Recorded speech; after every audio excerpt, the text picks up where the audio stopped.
मैं आपके लिए जो कहानी लेकर आया हूँ वो कहानी है एक रहस्यमयी 13वीं मंजिल के बारे में।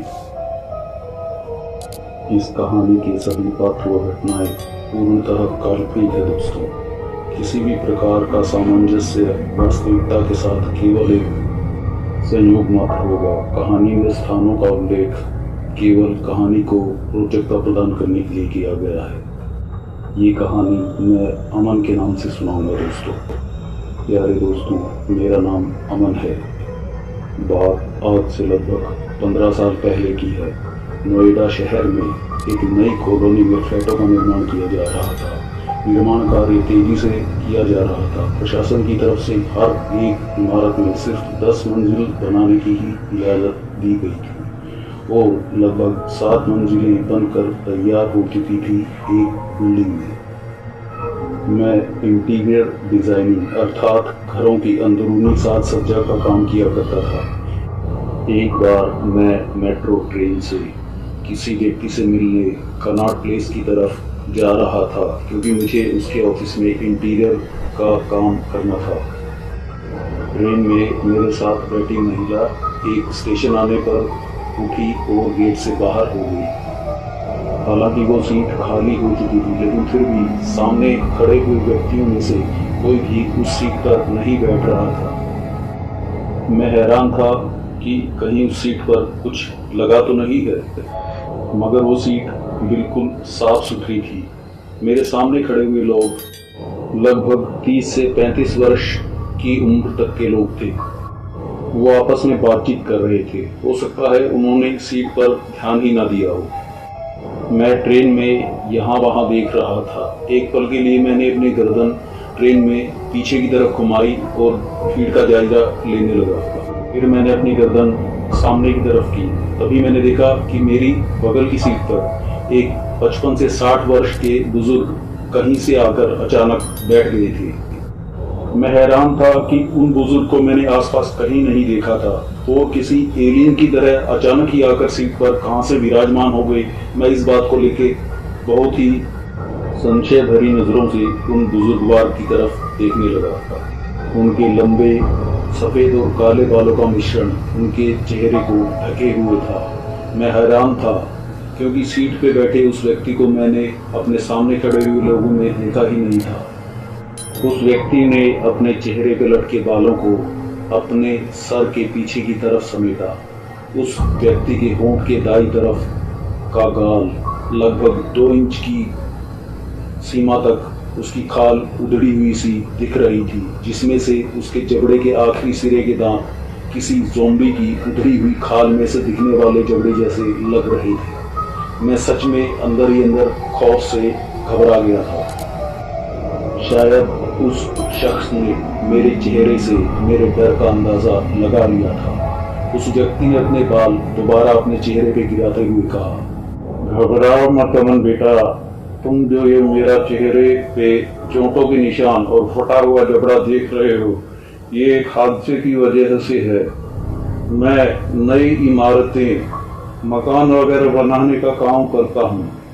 एक मकान बनवाते हुए मेरे मजदूर की थोड़ी लापरवाही से एक बार एक टाइल ठीक से दीवार पे नहीं चिपकी और वो टाइल नीचे गिरते हुए एक एल्युमिनियम की सीढ़ी से टकराई, जिस पे वो मजदूर दीवार पे टाइल चिपका रहा था। वो टाइल गिरती हुई पहले सीढ़ी से टकरा के टुकड़ों में टूटी और फिर उसके टुकड़े मेरे चेहरे में धंस गए। एक मोटा टुकड़ा मेरे दाईं तरफ के जबड़े की खाल को उधेड़ते हुए मेरे दांतों से टकरा के गिर गया।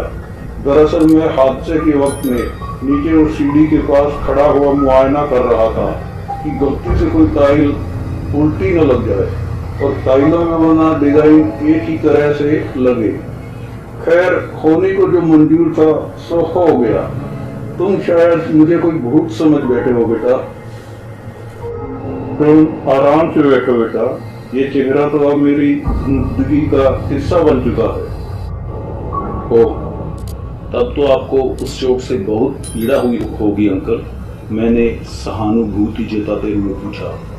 हाँ बेटा, उस दुर्घटना में मेरे नाक की हड्डी टूट गई थी और मेरे जबड़े के ऊपर मेरे गाल की खाल का छोटा सा टुकड़ा भी कट के जमीन पे गिर गया था। मुझे डॉक्टर के पास जब ले जाया गया तो खाल का टुकड़ा जो जमीन पे गिरा था उसे भी जल्दबाजी में नहीं उठाया गया और डॉक्टर ने मेरे फटे हुए गाल को जैसे तैसे टांके लगा के सिलने की कोशिश तो की, मगर वो पूरी तरह खींच के नहीं जोड़ पाया। डॉक्टर ने काफी मेहनत से खून का बहना तो रोक दिया, लेकिन ये उधरा हुआ हिस्सा फिर भी रह गया जिसमें से मेरा ये जबड़ा दिखाई दे रहा है। अब जो होना था सो तो हो गया बेटा। अमन बेटा, दरअसल कुछ दिन से मैं तुम्हारी ही तलाश कर रहा था और इत्तेफाक देखो कि तुम मुझे इस मेट्रो में मिल गए। मुझे हैरानी है अंकल कि आप मेरा नाम किस तरह जानते हैं। मैं तो एक आम इंसान हूँ, कोई मशहूर हस्ती नहीं। दरअसल अमन बेटा, तुम मकानों के साज सजावट के काम से जुड़े हो और मैं मकानों के निर्माण के काम से जुड़ा हूँ। इसीलिए मकानों में मजदूरों, कारपेंटरों और बिजली की तारें वगैरह डालने वाले इलेक्ट्रिशियनों से काफी तुम्हारे बारे में सुना है। तुम्हारी बहुत तारीफ सुनी है मैंने उनसे। लेकिन अंकल, आपने मुझे पहचाना कैसे कि मैं ही अमन हूँ? आपने तो मुझे आज से पहले कभी देखा ही नहीं। तुम्हारी एक तस्वीर मुझे मकसूद भाई ने दिखाई थी बेटा। मकसूद भाई? मकसूद भाई? कौन मकसूद भाई चाचा? अरे भाई, मकसूद भाई तो तुम्हारी तारीफों के पुल बांधते हुए नहीं थकते और तुम कहते हो कि तुम मकसूद भाई को नहीं जानते। मकसूद भाई की फोटो तुम्हारे साथ मैंने एक किसी कनॉट प्लेस के ऑफिस में देखी थी। उस फोटो में बहुत से मजदूर और उस ऑफिस का स्टाफ भी था। शायद ग्रुप फोटो खिंचवाई गई थी उस वक्त। मैंने तो काफी ऑफिसों में इंटीरियर डेकोरेटर का काम किया हुआ है, लेकिन आप किस ऑफिस की बात? अरे हाँ, याद आया। दरअसल वो मेरे दोस्त का ही ऑफिस था। मकसूद चाचा उनके यहाँ गाड़ी चलाने का काम करते हैं और छोटे मोटे कई काम भी कर देते हैं। वो क्या है ना मेट्रो वाले चाचा, मैं उनको मकसूद भाई नहीं कहता, मकसूद चाचा कह के बुलाता हूँ। और आपने मकसूद भाई कहा तो थोड़ा मेरे कान का फ्यूज उड़ गया और मैं कंफ्यूज हो गया। अरे वाह, तुम तो मजाक भी कर लेते हो बेटा। कंफ्यूज को कान का फ्यूज बना दिया। भाई सच में तुम लाजवाब इंसान हो। तो ठीक है चाचा, आप मेरे लिए सवाल लाइए और मैं आपके लिए लेकर आता हूँ जवाब। ला जवाब। अरे वाह, हर बात से निकल मिलेगा। भाई वाह, मजा आ गया बेटा तुमसे मिलकर। जिंदगी में खुश रहना सेहत के लिए काफी अच्छा होता है चाचा, इसीलिए मैं कोशिश करता हूँ कि हमेशा जिंदगी हंसी खुशी से काटूं। खैर, आप बताइए, आप मुझसे किस सिलसिले में मिलना चाहते थे चाचा? बेटा, दरअसल बात पता नहीं तुम्हें कैसे समझाऊं। तुम्हें शायद यकीन ना आए, लेकिन क्या चाचा? आप बेझिझक कहिए, क्या समस्या है आपको? अगर किसी वृद्धाश्रम वगैरह के लिए कोई सहायता चाहिए तो वो भी बताइए। वैसे तो आजकल काम धाम बहुत ही नाजुक चल रहा है, लेकिन फिर भी मैं आपके लिए कुछ ना कुछ तो कर ही दूंगा। नहीं बेटा, वो बात नहीं है। मैं दरअसल बेटा, एक काम करो कि वो अपने कोट की जेब में कुछ ना कुछ टटोलने लगे। कभी एक जेब में हाथ डालते तो कभी दूसरी जेब में। फिर उन्होंने अंदर की जेब में हाथ डालते हुए एक विजिटिंग कार्ड निकाल के मेरे हाथ में थमाते हुए कहा, बेटा ये मेरा विजिटिंग कार्ड है। तुम इस पे लिखे पते पर नोएडा के एक बिल्डिंग में 13वीं मंजिल, फिर से सुनो बेटा, 13वीं मंजिल पर मुझसे मिलने आ जाना बेटा। मुझसे जरूर मिलने आ जाना बेटा। मैं तुम्हारे हाथ जोड़ता हूँ बेटा, जरूर आना बेटा मुझसे मिलने। अरे आप हाथ मत जोड़िए चाचा, मैं आ जाऊंगा, मैं जरूर आ जाऊंगा आपसे मिलने। आप बुजुर्ग हैं मेरे, आप मुझसे ऐसे इस तरह से पेश मत आइए, मेरे हाथ मत जोड़िए चाचा।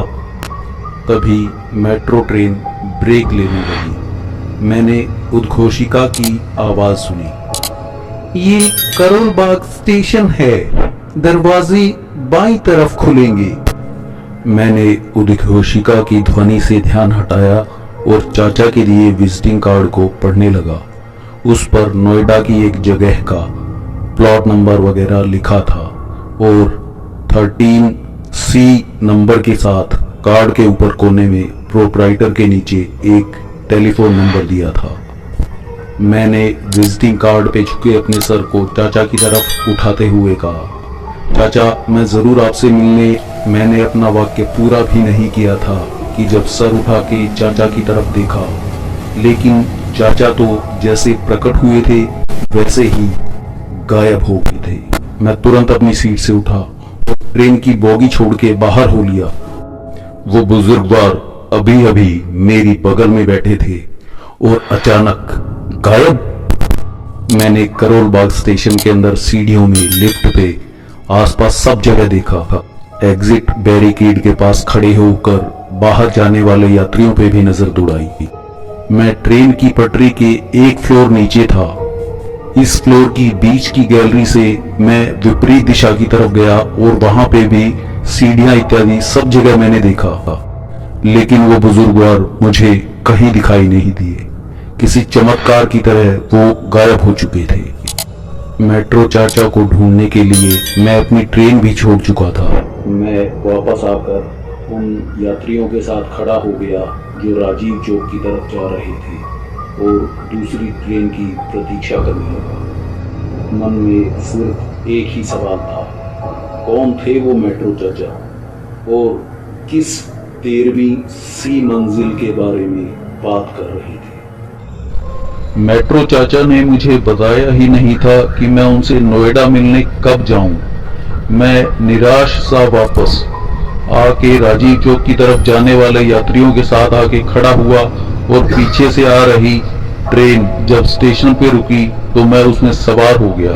कुछ ही देर में ट्रेन नॉर्थ बेस के बीच में बने अंडरग्राउंड राजीव चौक स्टेशन पे रुकी। राजीव चौक पे मैंने ट्रेन से उतर के एग्जिट किया और सीढ़ियों से पालिका बाजार के प्लाजा सिनेमा की तरफ जाने वाले गेट से बाहर हो गया। प्लाजा सिनेमा की तरफ चलते हुए मैं सिनेमा के पीछे की सड़क पे दाईं तरफ उल्टी दिशा में चलता हुआ एक भव्य ऑफिस के सामने जाके खड़ा हो गया। मैंने जेब से एक च्युइंगम निकाली, उसका रैपर उतारा और च्युइंगम को अपने मुंह के हवाले किया। खाली रैपर को एक साइड में रखे डस्टबिन में मैंने डाल दिया। उसके बाद ऑफिस के अंदर की तरफ चढ़ती हुई सीढ़ियों से ऑफिस का शीशे का दरवाजा खोल के अंदर दाखिल हुआ। सड़क से उस ऑफिस की ऊंचाई लगभग 3 फुट थी और 5 सीढ़ियों के बाद ऑफिस का शीशे का गेट था। अंदर एक हॉल था जिसके एक तरफ 3-3 जुड़ी हुई कुर्सी नुमा कुछ बेंचों की 2 कतारें थी और दूसरी तरफ सजावटी काउंटर के पीछे एक हल्की सी मोटी मगर खूबसूरत महिला थी। उस महिला का नाम प्रभा था।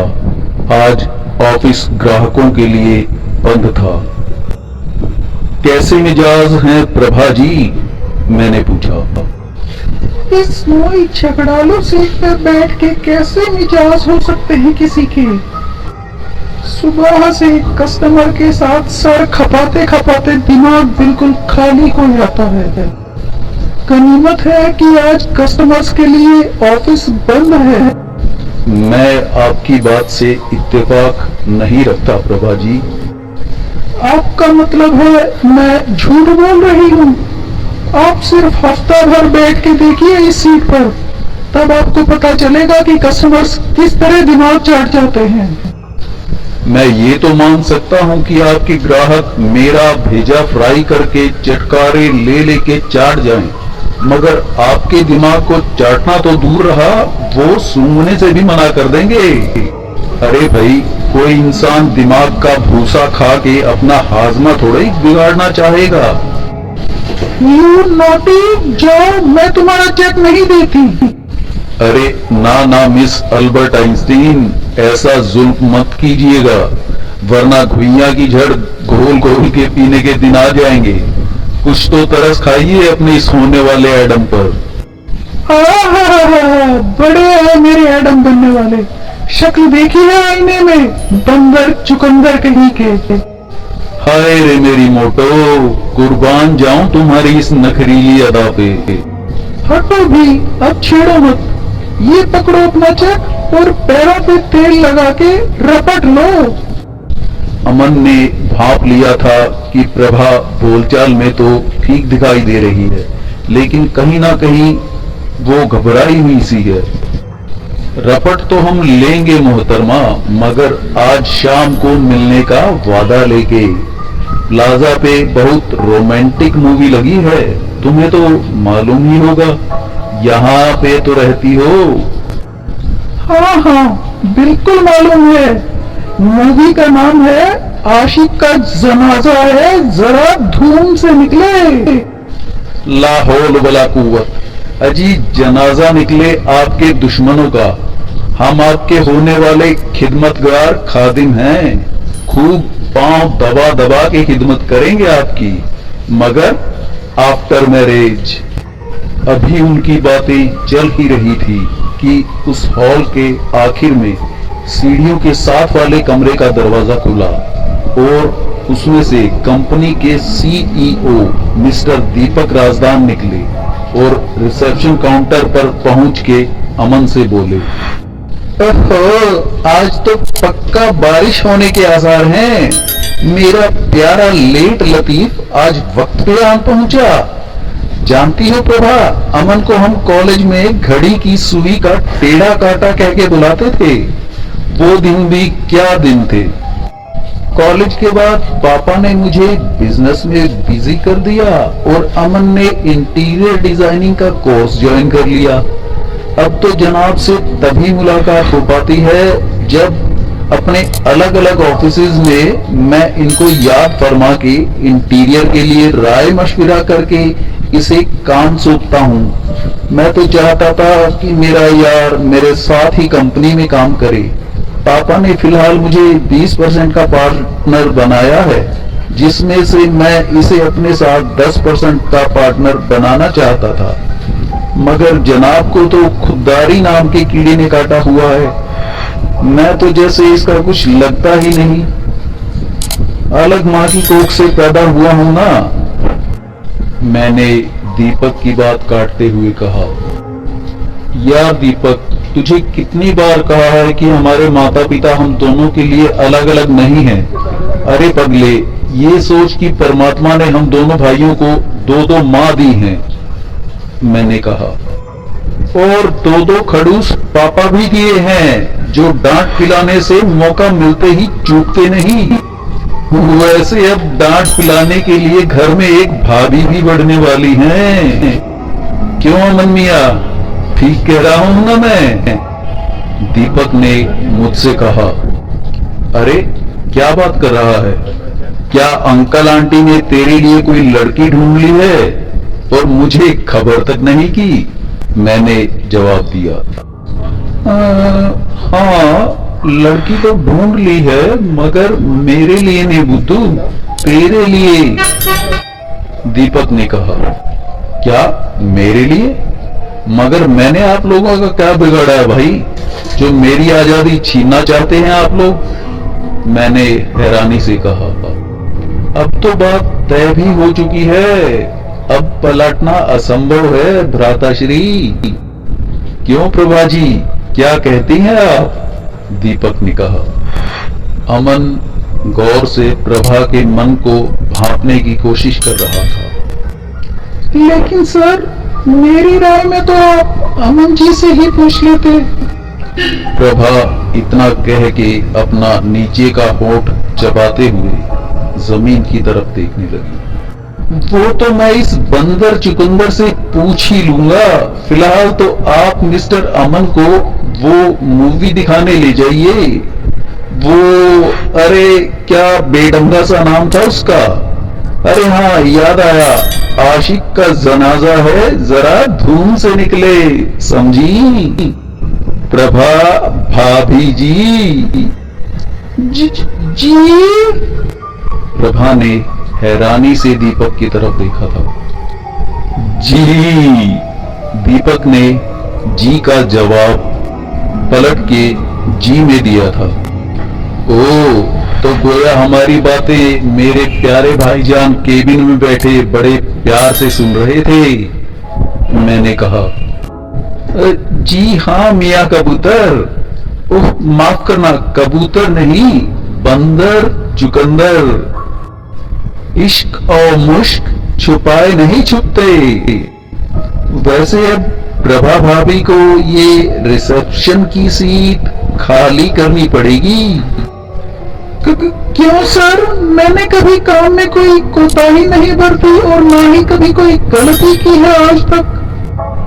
अरे भाभी जी, आप ना घबरा रही हैं। अरे पापा ने कल शाम को ही तो कहा था कि प्रभा को मीडिया डिपार्टमेंट की हेड बनाया जाएगा। कल पापा अपने इस कनॉट प्लेस के ऑफिस से स्टाफ की फाइलें देख रहे थे। उन्होंने जब आपकी फाइल में मीडिया एंड टेलीकम्युनिकेशन की आपकी डिग्री देखी तो मुझसे पूछा कि एचआर डिपार्टमेंट ने आपको रिसेप्शन पे क्यों रखा हुआ है। मैंने पापा से कहा कि उस वक्त तो रिसेप्शनिस्ट की जरूरत थी और आपने अप्लाई कर दिया था। हाँ, लेकिन पापा ने एचआर डिपार्टमेंट को खास हिदायत दे रखी है कि अगर कोई बच्चा किसी खास प्रोफेशन की डिग्री या डिप्लोमा रखता है तो इसकी जानकारी पापा को दी जानी चाहिए। और फिर पापा के काफी दोस्त जो इस ऑफिस में रिसेप्शन पे आते रहते हैं, उनकी जब भाभी जी से बातचीत हुई तो उन्हें काफी अच्छा लगा इनका नेचर। इनकी काफी तारीफ की है पापा से इन्होंने। पापा के दोस्तों ने बताया कि ना सिर्फ ये टेलीफोन ऑपरेटिंग में माहिर हैं, बल्कि अपने ग्राहकों का और पूछताछ करने वालों का बड़ा ध्यान रखती हैं और उन्हें शिकायत का मौका भी नहीं देती। पिछले हफ्ते जब अपने नोएडा के ऑफिस से मीडिया डिपार्टमेंट के मैनेजर यहाँ आए थे तो प्रभा भाभी से पूछताछ के दौरान उन्होंने बताया था कि वो पापा से हमारी नई डिजाइनर शेरवानी की एडवर्टाइजिंग के बारे में बात करना चाहते हैं।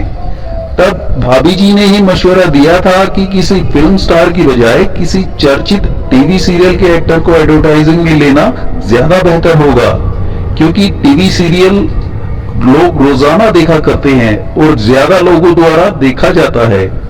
ये बात मैनेजर साहब ने जब पापा को बताई कि आपके कनॉट प्लेस की रिसेप्शनिस्ट ने बहुत बढ़िया सुझाव दिया है, तो पापा ने उसी वक्त एचआर डिपार्टमेंट से प्रभा भाभी की फाइल के साथ साथ इस ऑफिस के सभी 15-20 एम्प्लॉइज की फाइलें भी मंगवा के देखी।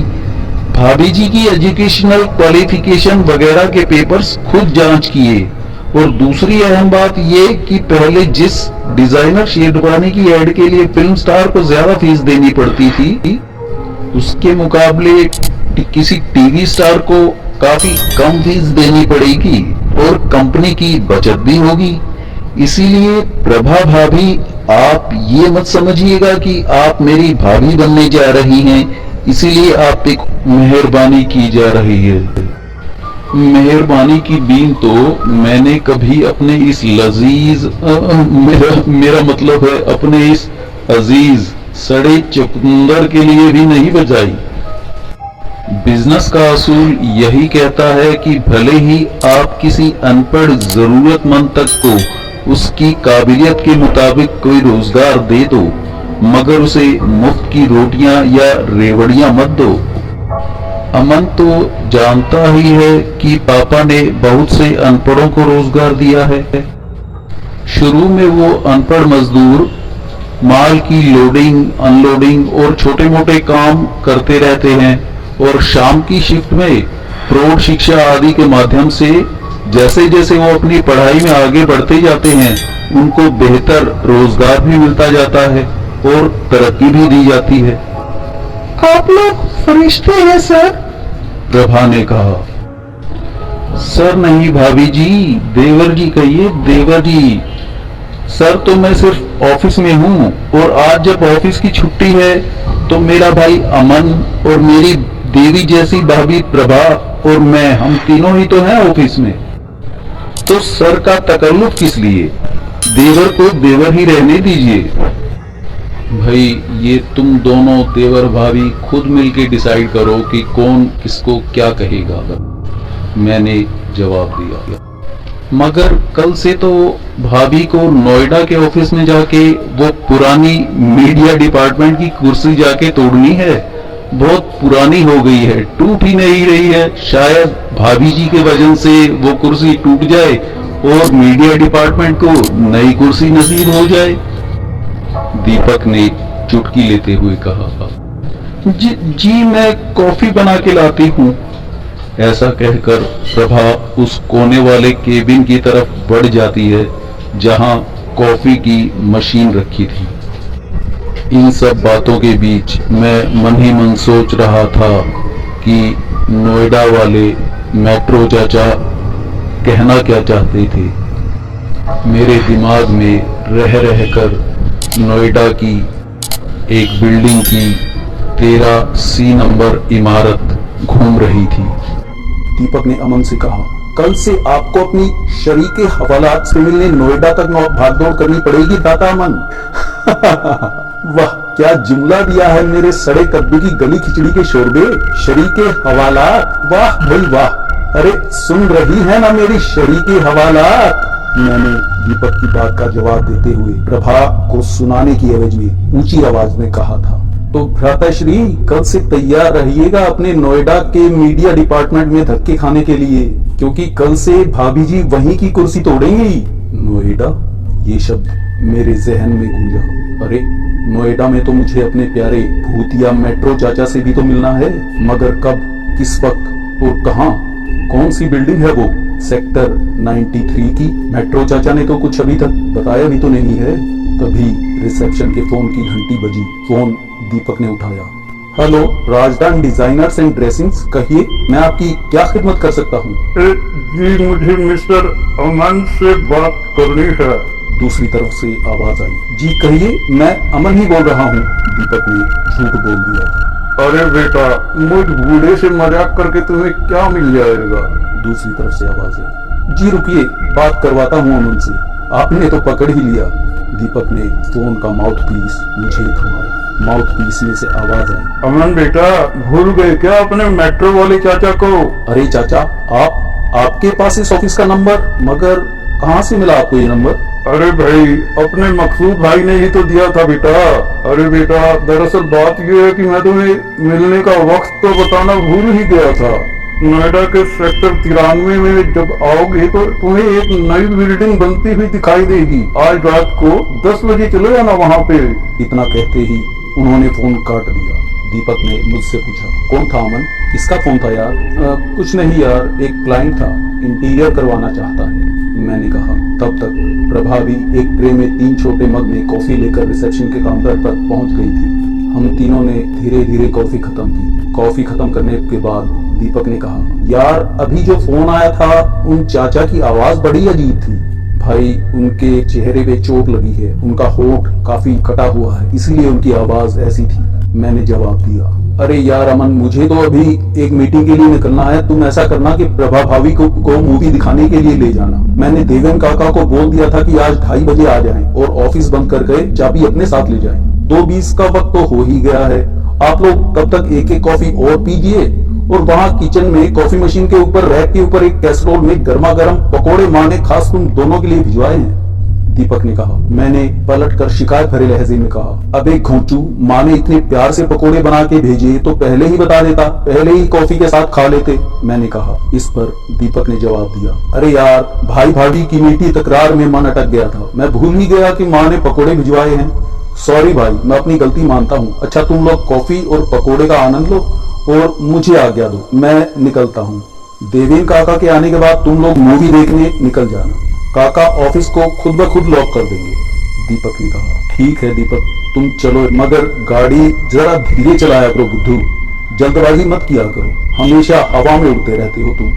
दीपक ने मेरी बात सुनकर हाँ में सर हिलाया और ऑफिस से बाहर निकल गया। थोड़ी ही देर में देवेन काका आ गए। अरे अमन बेटा, आज सूरज पश्चिम से कैसे निकल आया भाई? काफी दिनों बाद देख रहा हूँ तुम्हें ऑफिस में। देवेन काका ने मुझसे कहा, आपकी याद खींच लाई काका, मैंने कहा। मक्खन लगाना कोई तुमसे सीखे बेटा, मुझ बूढ़े से तुम्हें क्या इश्क लड़ाना है?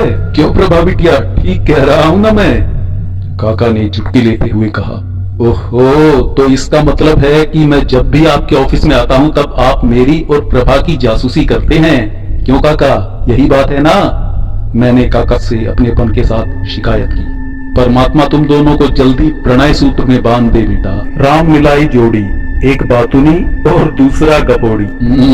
बिल्कुल भगवान भोलेनाथ और माँ पार्वती की सी जोड़ी है तुम दोनों की। अमन भोलेनाथ की तरह अल्लड़ मस्त और प्रभा बिटिया बिल्कुल गौरी मैया की तरह शांत, सौम्य, दयालु, सबकी सहायता करने वाली। देवेन काका ने कहा। प्रभा वाकई सबका भला सोचती है काका। ऐसी दयालु, मेहनती, ईमानदार जीवन संगिनी नसीब वालों को ही मिलती है। जरूर कोई पुण्य कर्म किए होंगे मैंने पिछले जन्म में, जो दीपक जैसा प्यारा दोस्त मिला, प्रकाश जैसा छोटा भाई मिला, जो दीपक से ज्यादा मुझसे लगाव रखता है। भले ही दीपक और प्रकाश मेरे सगे भाई ना हो, दुनिया हमारे रिश्तों को अलग नजर से देखती हो, मगर मेरे लिए तो दोनों मेरे सगे भाई की तरह ही है और दोनों मुझे सगे भाई की तरह प्यार भी करते हैं। और अंकल आंटी भी मेरी तरह पूरे स्टाफ को ही अपने बच्चों की तरह समझते हैं। अंकल मेरे बड़े पापा की तरह हैं और आंटी मेरी बड़ी माँ की तरह हैं। इस कनॉट प्लेस के राजदान डिजाइनर्स का तो पूरा स्टाफ ही मेरे परिवार की तरह है। मैं जानता हूँ बेटा, हम सब तुम्हारे अपने हैं, तभी तो मैं तुम्हारे और प्रभा बिटिया के रिश्ते के बारे में एक परिवार के सदस्य की तरह थोड़ी हंसी ठिठोली करने की हिम्मत कर पाया। मैंने भी पिछले जन्म में पुण्य जरूर किए होंगे, जो मुझे आप, दीपक, प्रभा बिटिया जैसे लोग मिले, जो मेरे बच्चों की तरह मेरी हर समस्या को चुटकी में सुलझा देते हैं। मालिक और मालकिन ने भी मुझे कभी नौकर की नजर से नहीं देखा। एक गरीब घर में जन्म तो मिला, मगर सयाना होते ही देवताओं के यहाँ नौकरी मिल गई मुझे। भगवान ना करे कभी आप लोगों से मुझे बिछड़ना पड़े। देवेन काका की आंखों में आंसू आ गए थे। आप तो भावुक हो गए काका, आपकी आंखों में मुझे दुख नजर आ रहा है। क्या बात है काका, कोई समस्या हो तो अपने इस बेटे से कहिए। नहीं नहीं बेटा, ऐसी कोई बात नहीं है, मैं तो बस थोड़ा भावुक हो गया था। कौन देता है आज के जमाने में इतना प्यार, इतना अपनापन, इतनी मदद? ये तो आपका बड़प्पन है काका। आप भी तो कितने मेहनती और ईमानदार हैं, ईमानदारी से अपना काम करते हैं। अरे बातों बातों में 2:45 हो गए हैं काका। अच्छा काका, हम निकलते हैं, आप ऑफिस लॉक करके घर चले जाइएगा। चलो प्रभा, कहीं टिकट्स खत्म ना हो जाएं। फिक्र मत करो, मैं पहले से ही एडवांस बुकिंग करके रख चुकी हूँ। मुझे मालूम है तुम लापरवाह हो, प्रभा ने मुझसे कहा। तो चलो फिर, देर मत करो, वरना लाइन लंबी हो जाएगी तो चींटी की तरह खिसक खिसक के आगे बढ़ना पड़ेगा। हाँ। इतना कहकर मैं प्रभा का हाथ पकड़े हुए ऑफिस से निकल गया। मैं और प्रभा मूवी थिएटर में जाके अपनी सीटों पे बैठ गए और फिल्म का मजा लेने लगे। शाम को लगभग 6:15 बजे हम मूवी देख के निकले और कनॉट प्लेस में कभी यहाँ तो कभी वहाँ, कभी कपड़ों के स्टोर्स में, कभी इलेक्ट्रॉनिक्स सामान के ठेलों पे घूमने लगे। लगभग 7:30 बजे प्रभा ने मुझसे कहा, 7:30 बज गए अमन, मम्मी पापा घर पे मेरा इंतजार कर रहे होंगे, उन्हें फिक्र हो रही होगी मेरी। तुम ठीक कह रही हो प्रभा, काफी देर हो चुकी है, तुम्हें अब घर चलना चाहिए। मैं किसी ऑटो को रुकवाता हूँ। अरे ऑटो वाले भाई। सत श्री अकाल बच्चों, कितने जाना है? सत श्री अकाल दर जी, सत श्री अकाल। हुक्म दसो बच्चों।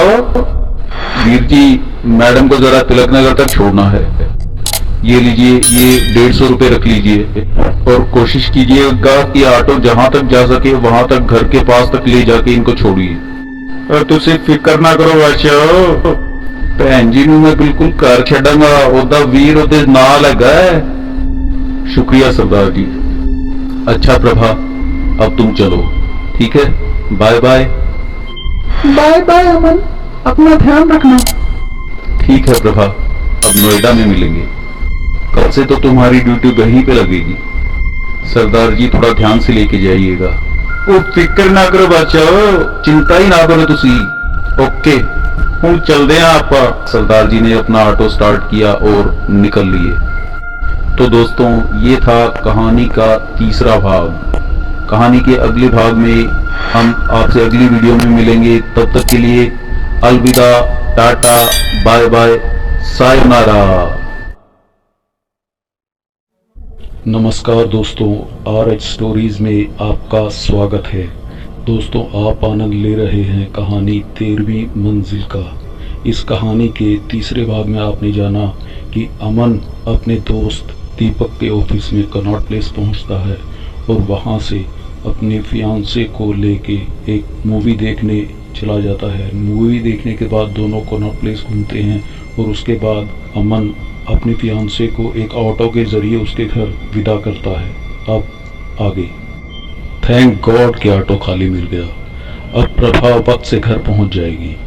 मैं मन ही मन सोचते हुए कनॉट प्लेस के जनपद रोड के बस स्टॉप पर पहुंचा और वहां से सफदरजंग के लिए बस पकड़ ली, क्योंकि सफदरजंग से ही मुझे नोएडा के लिए बस मिली थी। सफदरजंग पहुंचने के बाद मैं नोएडा के सेक्टर 62 पहुंचा और वहां से एक लोकल बस पकड़कर सेक्टर 93 नोएडा पहुंच गया। सेक्टर 93 में बस से उतरते ही मैंने ऑटो वाले से वो एड्रेस पूछा जो मेट्रो चाचा ने विजिटिंग कार्ड के जरिए मुझे दिया था। वहां पहुंचने के बाद मैंने गेट पे खड़े गार्ड को वो विजिटिंग कार्ड उसके हाथ में थमाया तो गार्ड ने मुझे कहा, वो सामने लंबी चौड़ी पार्किंग के दाईं तरफ थोड़ा चलेंगे ना साहब, तो वहां पे एक लिफ्ट और साथ ही सीढ़ियां दोनों ही 13वीं मंजिल पे आपको पहुंचा देंगी। शुक्रिया शुक्रिया जनाब। मैंने गार्ड को धन्यवाद किया। उस पार्किंग की तरफ बढ़ चला जिस पर बिल्डिंग खड़ी थी। पार्किंग के दाईं तरफ बने मोटे मोटे पिलरों के बीच में 4 फुट ऊंची बाउंड्री कारों की पार्किंग की सीमा तय करने के लिए बनाई गई थी। उस 4 फुट ऊंची दीवार के साथ ही एक गलियारा छोड़ा गया था जो लिफ्ट और सीढ़ियों की तरफ जाता था। मैं लिफ्ट तक पहुंचा और लिफ्ट के गेट का बटन दबाया। गेट का दरवाजा खुला। दरवाजा खुलते ही मैं लिफ्ट में दाखिल हुआ और मैंने 13C नंबर बटन दबा दिया। लिफ्ट जल्दी से ऊपर उठी और 13C नंबर पर जाकर रुक गई। मैं लिफ्ट से बाहर निकला तो सामने ही गैलरी थी। गैलरी के दूसरी तरफ एक दरवाजा था। दरवाजे के ऊपर लिखा था 13C। मैं समझ गया ये वही अपार्टमेंट है जिसके लिए चाचा ने मुझे बताया था। मैं 13C के दरवाजे की तरफ जाके खड़ा हो गया और घंटी दबाने के लिए जैसे ही हाथ बढ़ाया दरवाजा खुद ब खुद एक चरमराती हुई आवाज के साथ खुल गया। मैं दरवाजे से अंदर दाखिल हुआ तो मैंने देखा कि मकसूद चाचा हाथ में कैमरा लिए हुए फोटोज खींच रहे थे और सामने एक टेबल पर एक केक रखा था जो एक सर जैसी आकृति का था और उसके ऊपर जलती हुई मोमबत्ती रखी थी। केक वाली टेबल के पीछे खड़े लोगों को देखकर मैं दंग रह गया, क्योंकि टेबल के दूसरी तरफ खड़ा था दीपक, मेरा यार दीपक, मेरा भाई दीपक, और दीपक के साथ ही खड़े थे मेट्रो चाचा। उनके पास ही दाईं तरफ 2 कुर्सियों पर अंकल राजदान और आंटी गीता बैठे थे।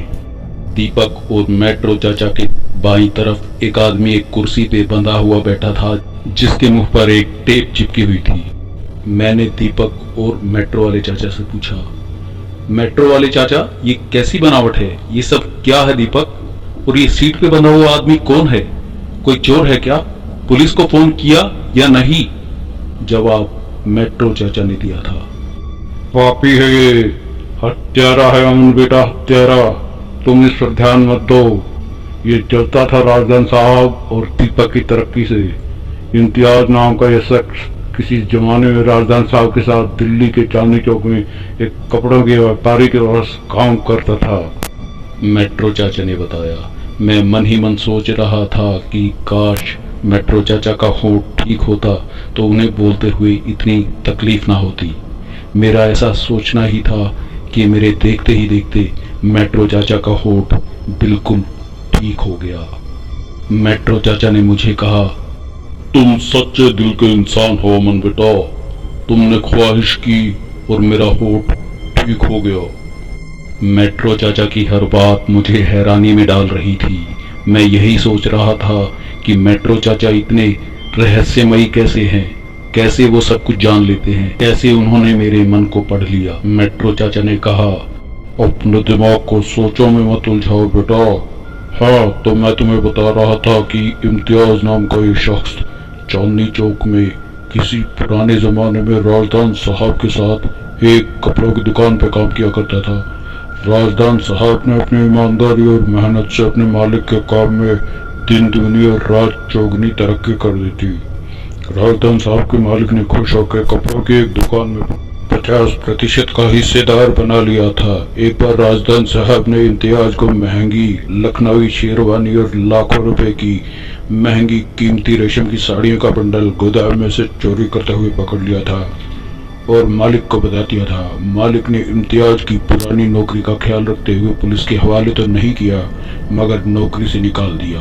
इम्तियाज तभी से बदला लेने के फिराक में रहने लगा था। इधर इम्तियाज के जाने के बाद चोरियां रुक जाने से व्यापार में बचत होने लगी और धीरे धीरे राजदान साहब ने अपनी एक दुकान से दूसरी दुकान की। मालिक ने राजदान साहब को अपना पूरा कारोबार सौंप दिया क्योंकि उनकी कोई औलाद नहीं थी।